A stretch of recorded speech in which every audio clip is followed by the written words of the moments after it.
সেভাবে তিনি কথাগুলো বলছেন। কিন্তু অন্য সব কথার মধ্যে তার এই কথাটি একটু ব্যতিক্রম। কারণ হলো যে সাম্প্রতিক সময়ে বাংলাদেশে যে ভয়াবহ কয়েকটি ভূমিকম্প উপর্যুপরি হলো, আমাদের মনের মধ্যে নানা রকম তর্ক-বিতর্ক, নানা রকম সন্দেহ অবিশ্বাস যখন প্রবল।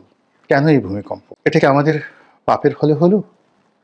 নাকি এটা নিতান্তই প্রাকৃতিক বিপর্যয়? অথবা আমরা যে পরিবেশের ভারসাম্য নষ্ট করেছি সে কারণে হলো? নাকি বর্তমানে যারা সরকার চালাচ্ছেন তাদের কোনো ভুল এবং ভ্রান্তির কারণে আরশে আজিম থরথর করে কেঁপে ওঠে? বিশ্বাস করেন এই প্রশ্নগুলোই কিন্তু মানুষের মধ্যে যখন ঘুরপাক খাচ্ছিল তখন কেউ কেউ আবার বলার চেষ্টা করলেন, আওয়ামী লীগের যারা লোকজন, যে শেখ হাসিনার অবর্তমানে দেশ ভালো চলছে না এবং শেখ হাসিনার বিচারের রায় যেভাবে ঘোষিত হয়েছে এই কারণে ভূমিকম্প হয়েছে।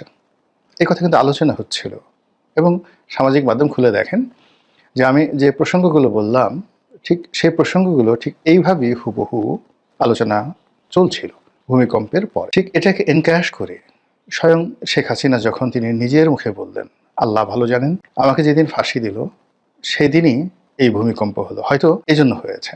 আর এই কথাটা নিয়ে মূলত আজকে আলোচনা করব।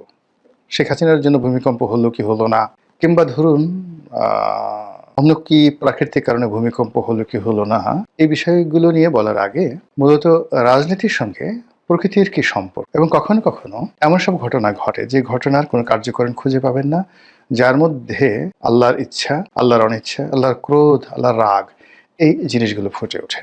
এরকম কিছু ঐতিহাসিক ঘটনা বলবো।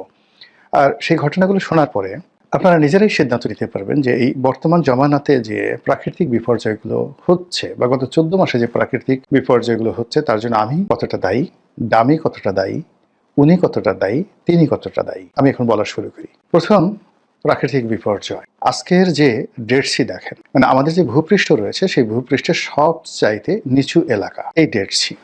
এটিকে মৃত সাগর বলা হয় এই কারণে যে এখানে যে পানির ঘনত্ব অন্যান্য পানির ঘনত্বের চাইতে অনেক বেশি, ফলে এখানে আপনি যদি ডুবতে চান ডুবে মরতে পারবেন না, এখানে সবকিছু ভেসে থাকে, আপনি সাঁতার না জানলে ভেসে থাকবেন। 2 নম্বর হলো যে এখানে এই যে পানির ঘনত্ব, কেন এই পানিতে লবণের পরিমাণ এবং এর যে কাদা এটা পৃথিবীর সবচেয়ে বেশি। এখন এটা সৃষ্টি হলো কিভাবে? একটা জমানা, সেই জমানার সবাই পাপাচারে লিপ্ত হয়ে গেল। তো পাপাচারে লিপ্ত হওয়ার পর এভরিবডি, আল্লাহর নবী আসলেন একাধিক ক্রমে, বেশ কয়েকজন, পুরো মাদায়েন এলাকাতে। আজকের যে প্যালেস্টাইন, জর্ডান, সিরিয়া, এই বিশাল যে এলাকা, সেই এলাকাকে ঘিরে সেই যে প্রাচীন দুনিয়ায় একটা বিস্তীর্ণ যে সভ্যতার পাদভূমি জনপদ গড়ে উঠেছিল, সেটাকে বলা হতো মাদায়েন। তো সেই মাদায়েনের লোকদেরকে সতর্ক করার জন্য আল্লাহ রাব্বুল আলামিন বিভিন্ন সময়টিতে অনেক ওলি আল্লাহ, গাউস কুতুব, পীর মাশায়েখ থেকে শুরু করে নবী এবং রাসূল পাঠিয়েছেন। লোকজন কথা শুনেনি, তারা তাদের কুকর্ম, একের পর এক কুকর্ম তারা করে গেছে। কমে সালেহে, কমে লুত। তো এই যে কওমগুলো, কমে মানে আদ, কমে সামুদ, এই কথাগুলো কোরআনে বর্ণনা করা হয়েছে। কওমটির প্রত্যেকটা লোক যখন অন্যায়ে নিমজ্জিত হয়ে গেল, কোনো কিছু যখন নিয়ন্ত্রণের ভেতরে আর থাকছে না, নবীর কথা শুনছে না, রাজার কথা শুনছে না, মানুষের চরিত্র, বিশেষ করে পুংমৈথন মানে সমকামিতা, এটা এমন একটা বিপর্যয়ের এবং নির্লজ্জতার মধ্যে পৌঁছে গেল যেটা মানব জাতির ইতিহাসে আর কখনো অত নির্লজ্জভাবে এইরকম সমকামিতা।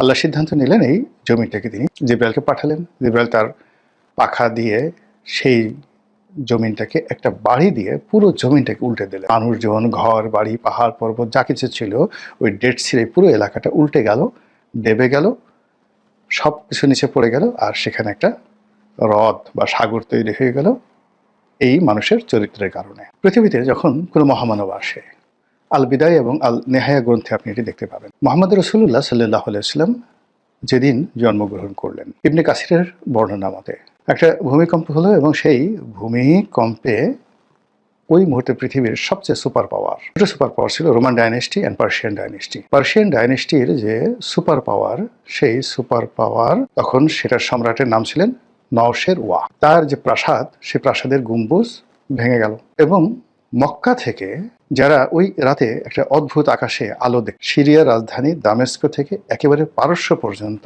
যে বিস্তীর্ণ আকাশ, সে আকাশের সীমারেখায় একটা আলোর সিম্ফনি যেটিকে বলা হয় তৈরি হয়ে গেল। এরকম বহু ঘটনা। এরপরে আসুন যে তৈমুর লং যেদিন মারা গেলেন এবং যেদিন জন্ম নিলেন, সেই দিনেরও এরকম পৃথিবীতে অতি আশ্চর্য ঘটনা ঘটেছিল। যেদিন আলেকজান্ডার জন্ম নিলেন সেদিনও সেই গ্রিসের এথেন্স নগরীতে এক অদ্ভুত পরিবেশ তৈরি হয়েছিল। বলা হয়ে থাকে আলেকজান্ডারের মা তিনি তার যে আত্মজীবনী বা তার যে বক্তব্য সেখানে তিনি উল্লেখ করেছেন যে আমার এই সন্তানের যে গর্ভধারণ আমি করেছি, আলেকজান্ডারকে যে আমি গর্ভে নিয়েছি, এটি আমার স্বামীর সাথে নয়। এক রাতে আমি ঘুমানো ছিলাম, স্বপ্নে দেখলাম বিশাল এক অজগর আমার কাছে আসছে। আমি আতঙ্কিত হয়ে পড়লাম, কিন্তু কি করে যেন অজগরের সঙ্গে আমার শারীরিক সম্পর্ক হয়ে গেল এবং এরপরে আমি টের পেলাম যে আমি প্রেগন্যান্ট হয়ে পড়েছি। এই হলো আলেকজান্ডারের মায়ের বক্তব্য, একেবারে সন্তান হওয়ার সঙ্গে সঙ্গে। তো এরকম পৃথিবীতে অনেক কিছু হয় যে ঘটনার জন্য প্রকৃতি দায়ী।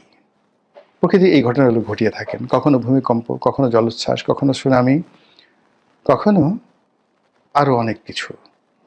সেই প্রাকৃতিক বিপর্যয়ে নদী কখনো সমুদ্র হয়ে যায়, সমুদ্র কখনো মরুভূমি হয়ে যায়, মরুভূমি কখনো বনভূমি হয়ে যায় এবং বনভূমি কখনো কখনো মরুভূমি হয়ে যায়। আজকের যে পৃথিবীর সবচেয়ে বড় সাহারা মরুভূমি, সেই সাহারা মরুভূমি একটা সময় আমাজনের জঙ্গলের মতো এরকম গভীর অরণ্যে পরিপূর্ণ ছিল। প্রাকৃতিক বিপর্যয়ে সেখানে আজ মরুভূমি তৈরি হয়ে গেছে। আমাদের যে ভারতবর্ষে বিখ্যাত একটি মরুভূমি রয়েছে, থর মরুভূমি, সেটিও একসময় গভীর জঙ্গল ছিল। আবার আমাদের যে সুন্দরবন, একটা সময় এটা সুন্দরবন ছিল না, এটা অসাধারণ একটি জনপদ ছিল, লোকালয় ছিল। তো এভাবে আসলে অনেক কিছু ঘটে এই পৃথিবীতে। যারা ধর্মবিশারদ এবং দার্শনিক, তারা এই বিষয়গুলোকে বর্ণনা করেছেন যে মানুষের ব্যক্তিগত চরিত্র, জনগণের চরিত্র এবং সেই রাজার জুলুম এবং অত্যাচার, এবং কখনো কখনো জুলুম এবং অত্যাচার মেনে নেয়ার কারণে, নির্বিচারে মেনে নেয়ার কারণে এই জমিনে বিপর্যয় হয়। কাজেই শেখ হাসিনার জমানাতে যে সকল অন্যায় হয়েছে, অবিচার হয়েছে, সেটার একটা দিক ছিল কি, স্বল্প পরিসরে হলেও প্রায় সব অপকর্মগুলো নিয়ে সমাজ মুখরিত ছিল, সবাই কথা বলেছে।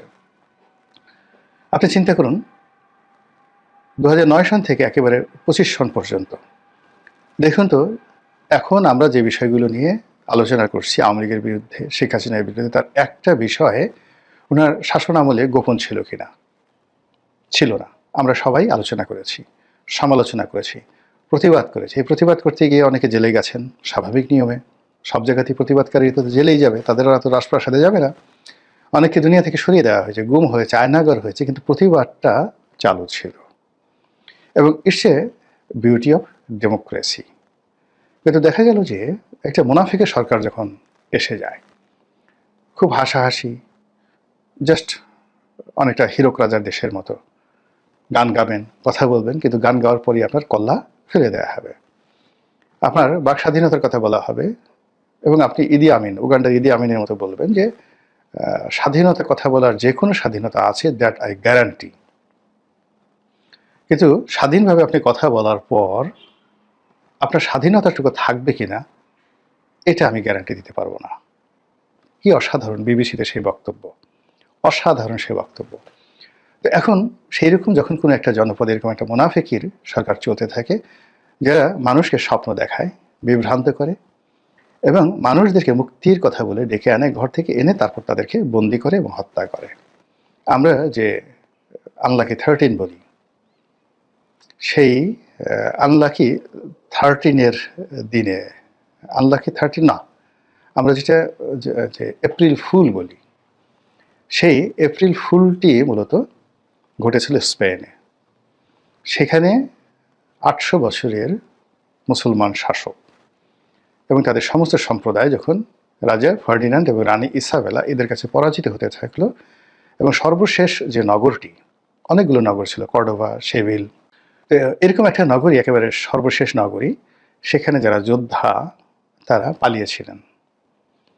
মসজিদে আজান দেওয়া হলো, এবং একজন আলেমকে ধরে এনে অস্ত্রের মুখে তাকে দিয়ে আজান দেওয়া হলো। পলাতক যারা সৈন্য তারা মনে করলেন যে হয়তো কোনো মুসলিম বাহিনী এসেছিল। এর কারণ হলো ওই সময়টাতে মরক্কোর শাসক ছিলেন ইউসুফ বিন তাসকিন, অত্যন্ত শক্তিশালী বাদশাহ, এবং একবার তিনি এসে মানে স্পেনে এসে, মরক্কো থেকে স্পেনে এসে তিনি মুসলমান শাসকদেরকে রক্ষা করেছিলেন।